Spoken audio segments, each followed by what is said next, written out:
back. I'm Bill Detwiler, host of CNET and Tech Republic's Cracking Open. We're live on the CNET stage at CES 2018, and instead of taking something apart this time, today I'm going to be putting something back together with our help of iFixit right here. So now, if you're the owner of an iPhone, you've probably heard about Apple rolling out an iOS update that slows down the processor on older phones with weak batteries, right? Now, Apple says they did this to prevent the phones with worn-out batteries from randomly shutting down. Unfortunately, they didn't really tell anyone that they were doing this, which made a lot of people angry because they may have bought a new iPhone when all they needed to do was replace the battery. Now, the uproar has been so intense that Apple issued a rare apology and lowered the cost of battery replacements for older phones from $79 to $29. Now, if you don't want to wait for Apple to do the job,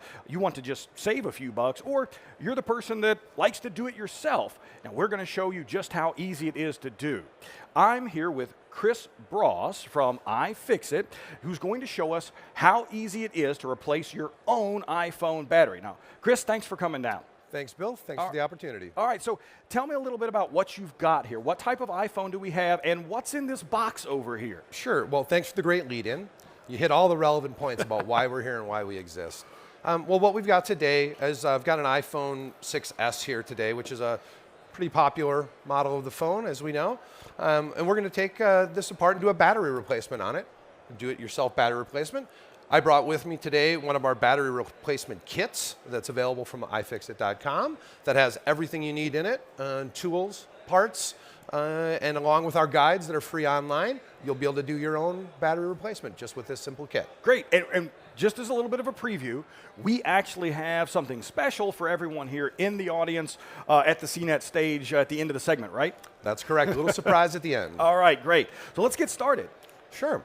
So we've got an iPhone 6S here, and well, with all the recent news, everyone's interested in knowing whether or not they need to change their battery. And of course, you can gauge the health of your battery currently if you connect to a Macintosh with the Coconut application to gauge the usage of your battery so far, to give you an indication of where it is. And of course, if you're already experiencing recurring recharge times because the battery's not lasting as long, you might be able to tell already you need a replacement. Right. And of so course, if it's running more slowly than it used to, and it's a couple years old, yeah, it might be time to do this battery Interestingly, before Apple made this announcement, it was my 14-year-old son who told me how slow my phone was running, and I didn't realize why. In fact, he was right. Cool. It is the battery. So what we're going to do today is we're going to unbox one of our parts and toolkit for a battery so you can see what's inside, containing all the components we need. Then we're going to go ahead and tear this phone down. All right, let's put it back together. Show me what you've got in the box there. So again, this is our kit that contains everything we need. And these kits are available on iFixit.com. All right. And of course, Apple has reduced the cost of a battery repair from $79 to $29. But at iFixit, we're selling all of our battery kits lower than that cost to make it even easier for the customer.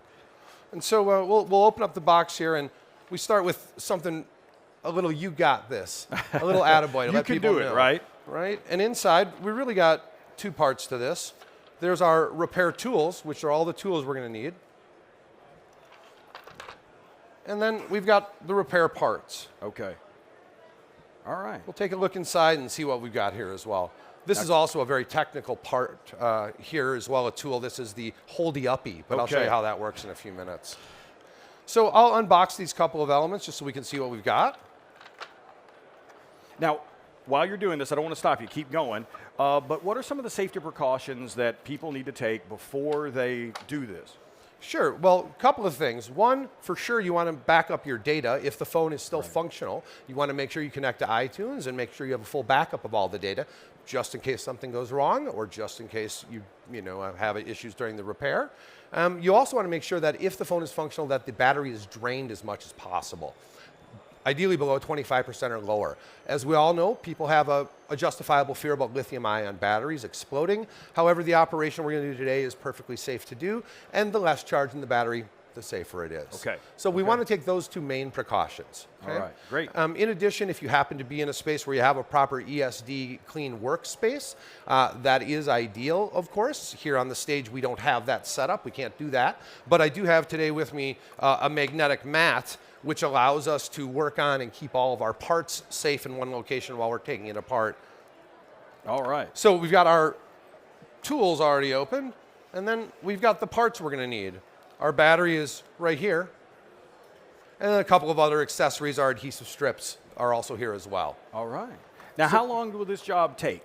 Sure. For a DIY repair, the very first time you've attempted this, we estimate between 15 minutes to 1 hour to complete the battery replacement. Okay. Okay? But for a pro like you, 15 minutes, huh? Well, we'll see.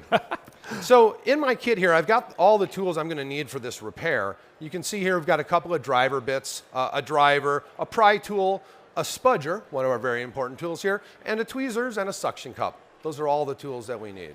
And now, what are some of the reasons that people would want to do this themselves, besides just being a DIYer? Sure. Well, of course, there's that aspect that people want to repair their own things. Currently, you have the option of going to an Apple store or an Apple authorized service provider to have this work done. But the interweb seems to be telling us that there are very long wait times in some cases and some supply problems. In fact, I think it was mentioned just today that Apple has a shortage of 6S Plus batteries.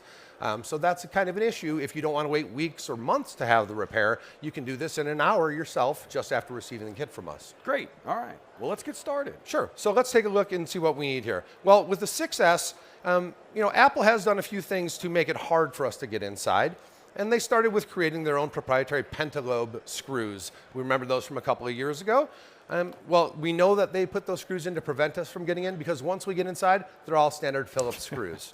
Now, iFixit created a tool, the pentalobe driver, specifically to be able to get at these.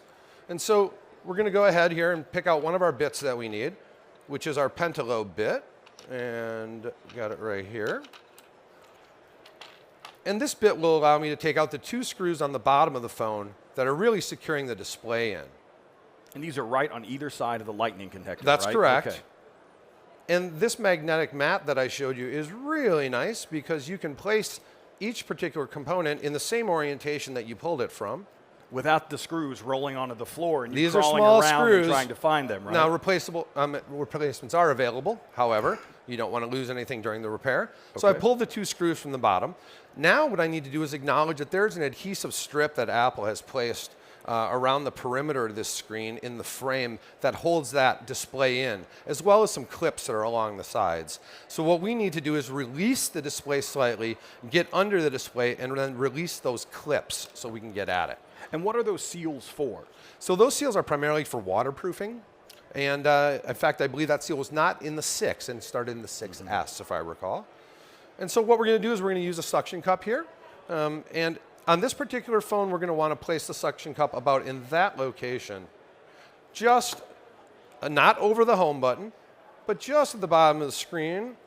And a clean screen will help this adhere better. And if your screen is shattered, which is a common problem these days, clear packing tape over the top of the screen will create a surface that this can adhere to. And that's one of the safety precautions when you're doing this. You want to make sure that you don't crack the screen. So you don't have to press really hard to get this to stick. Yeah, that's correct. In fact, this is all about finesse and using the correct amount of pressure. And for a first timer, this can be a little intimidating, that's for sure. But let me show you how the process works. So we want to make sure we have good suction on there, and we do. And my goal now is, with those two screws removed, is simply to lift until I can see a small gap. I know this won't show well on camera. I can see a small gap forming. Now just above, well, I lost my suction. Just above the headphone jack on the bottom of the phone, there's actually a little notch right there. That's what I'm after as my entry point. My suction keeps losing suction there, but let's see if we can get that up. Okay, so I've got my spudger tool, and I now have it just underneath the display. And what I want to do is move it and keep it horizontal and begin to pry at the screen along the edge first, and then move back to the bottom and do the same process on the opposite side. Now, obviously, when you do this, you want to make sure that your phone is off, right? That's correct. Thank you for me missing one of the first steps. After talking about draining your battery, I should have obviously Turn the said phone off. Power Don't the do phone this off completely. when the phone is powered on. Thanks for that. So you can see now that there's actually a gap created that I've been able to do right there. So that's the first step. And now we can actually start to lift the display off of the phone. But when we do that, the adhesive strip that's around there can make it a little bit challenging. So in this particular case, I'm going to go very slowly to begin to lift the display. Excellent. And I can take my suction cup off right now. And now I should be able to, with a little finesse and equal force, lift that display right off. Indeed. That's pretty simple. There we go. Now the display now is we're free. inside the phone. Yeah, and there's a perimeter adhesive that's hard to see here, but it's right inside the frame that keeps that locked in, as we were referring to earlier. Now, ideally, we have a special tool here that I was referring to earlier called the holdy-uppy tool. And in this particular case, what we're using is a rubber band around a water bottle.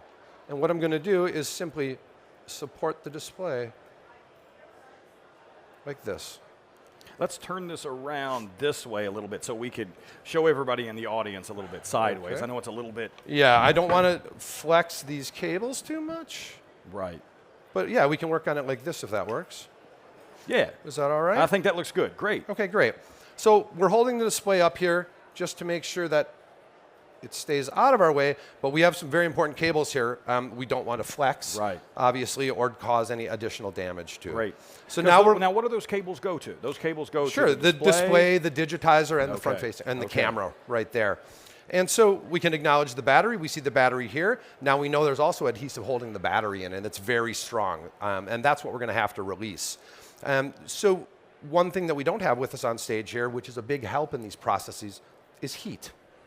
So this adhesive breaks down quite easily with heat.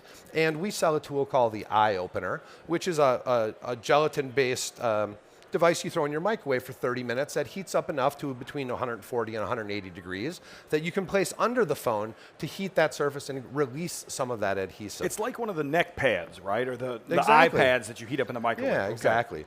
And you can also use a hairdryer or a heat gun if you calibrate it properly to 140. You don't want to melt anything. Right, in here. 180 would be a max, and you don't need it that hot. Okay. We did a battery replacement 2 nights ago here at the show on a cocktail table in the bar area using a candle underneath the phone to heat it. I do not recommend this to people at home, but it worked. Okay, great. So what's the next step? Next step in the phone right here is we're going to want to disconnect the battery. This is important because obviously making sure there's no charge going to the phone while we're working on it is key. There's a small shield that I already removed kind of to facilitate this for the camera that goes over the battery here, and it has 2 screws holding in place, regular Phillips, very easy to remove. But then I can't hold this up for the camera right now, we're going to want to remove the battery connector. The battery connector is right here, and you can use a spudger tool here, any other anti-static tool, or a fingernail. By anti-static, we mean plastic, basically, here, or well, you have some to be other careful type of what type of coated metal. plastic. Okay. So ESD-safe plastic, right, okay. specifically. And that, again, referring to ESD, these tools are all ESD-safe. You can also use your fingernail if necessary. And by ESD, we're talking about electrostatic discharge. Yes, so thank you. We don't want any kind of static electricity, like don't walk across the carpet and zap your phone because that can damage the electronics. Correct. So now I've just removed the battery cable. So I've disconnected the battery now from the phone.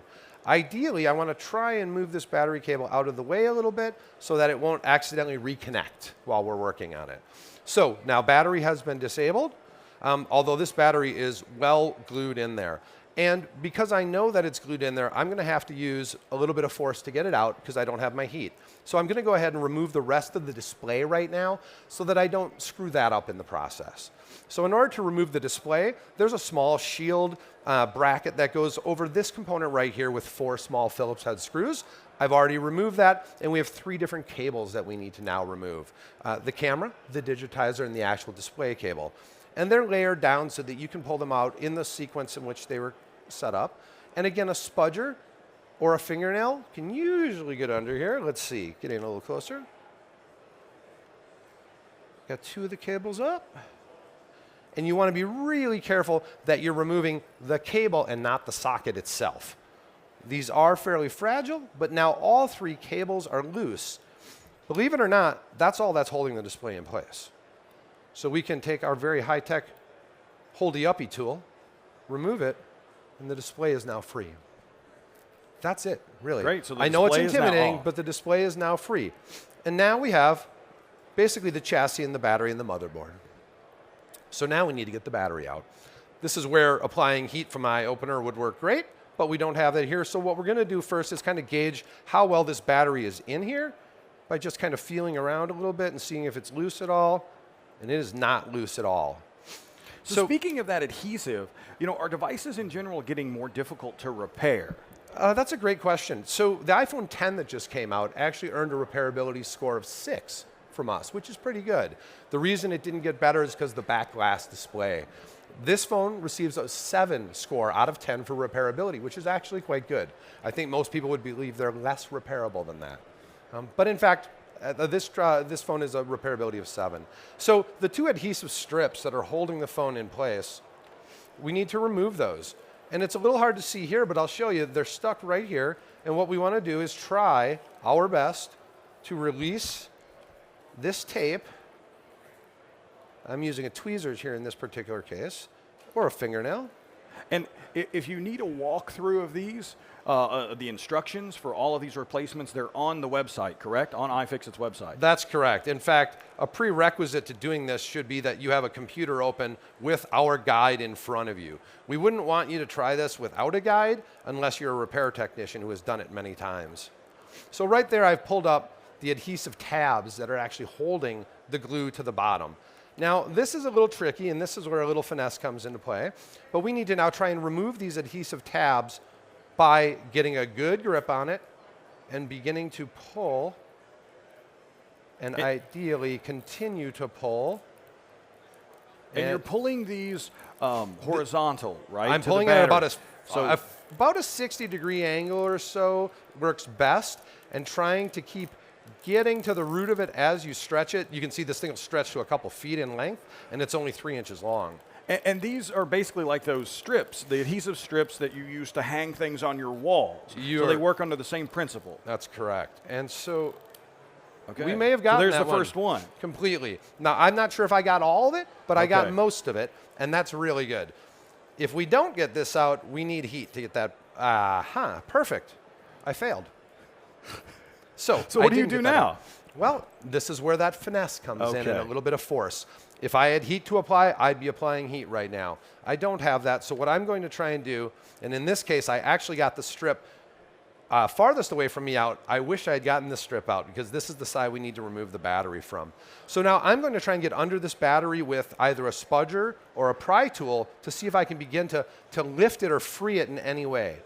I don't want to break the battery. No, keep going.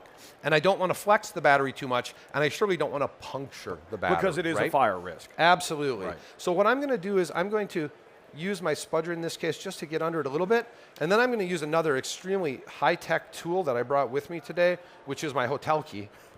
You can see we use very high-tech tools, and we use really high-tech tools.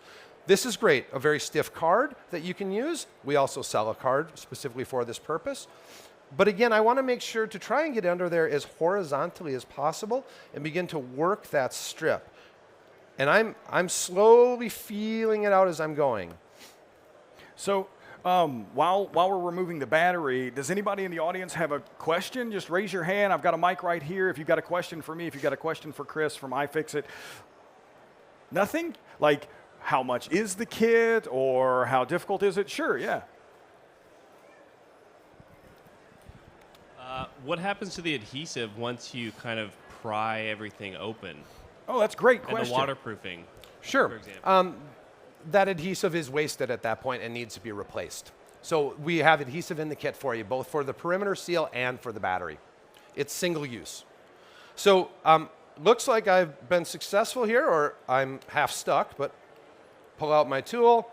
And in fact, I can see the battery is going to come free here. I want to make sure that it comes free of all other parts and components.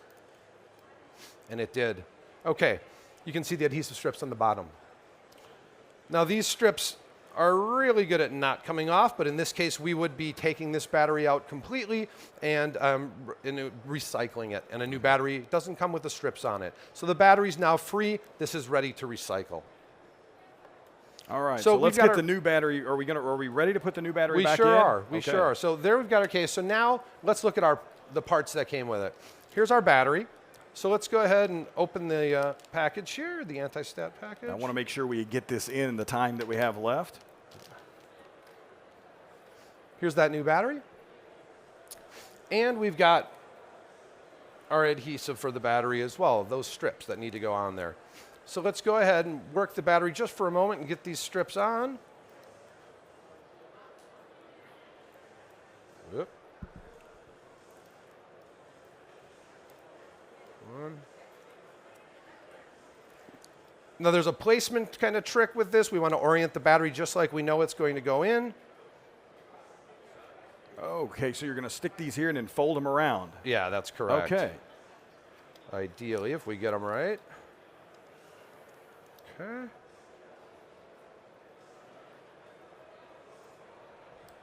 Flip the battery over. And whoops, we got this backwards. So while you're doing this, I just want to tell everybody, you know, I've worked with Kyle, Luke, and everyone at iFixit for many years, and I often use their tools for my own cracking open videos. And not only does iFixit sell the tools and the components to help you repair your own devices, they're big advocates for making the electronic devices that we use every day easier to repair. So Chris, I don't want to stop you, keep doing this, but can you tell everybody why it's so important that the devices that we have are easy to repair, or we can repair them ourselves? Well, absolutely. The reality is... Keep going while you're doing it. The reality is we don't need to replace our phones every 18 months. We need to keep these out of landfills and keep them functional for longer. So that's what we're really trying to do is, you know, save the digital world one device at a time. So we got the battery in place. I want to make sure it's fitted into the space correctly. So I'll actually kind of wedge it in up front, make sure everything looks good. This is a single opportunity to stick this correctly, and we've got it in. So it's down, the new battery is in. The battery is in. We're going to, now we just need to put everything back together, right? That's correct. So it involves putting the seals back on around the glass.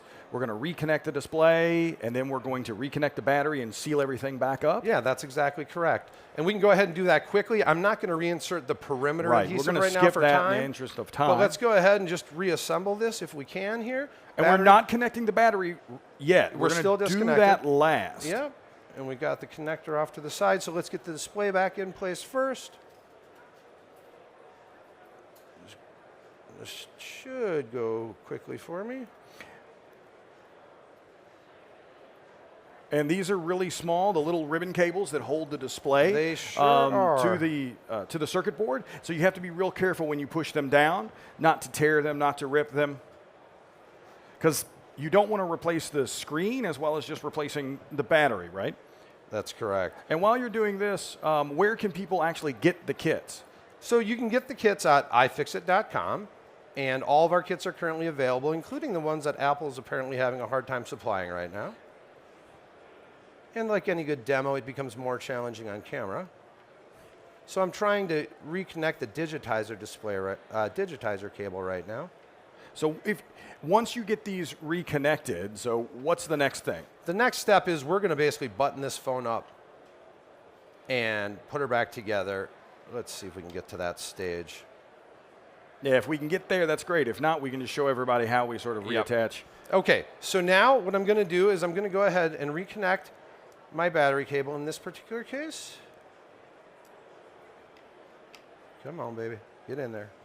They are hard. They're little bitty. They're little connectors, but it doesn't take very much to push them back down with your fingerprint. We're in. We have everything connected, and we're going to slide the glass back down. That's exactly correct. Now the glass will go into place, and that new perimeter adhesive seal would be in place. Right. And as we set this down, again, single use, you want to get it aligned correctly the very first time. So now we'll put pressure from the back, because we've got a couple of clips we want to clip in place. And squeeze it shut. I'm going to work all the way to the front. Put the screws back in. I'm going to give it a quick visual. Okay, looks like we're in. And we're all done, right? That's it. We got 2 screws to put back in. Now, these batteries come roughly at about 50% charge or so typically, but you're going to want to really go through a full battery cycle once you do a forced restart, the very first power on, to drain it all the way down and then charge it all the way up for a little conditioning. and we've Well, got our other pentalobe screw, and we'll be done. all right. Well, Chris, thanks for joining us here. Now, see how easy that was? Now, get out there and fix your own iPhones.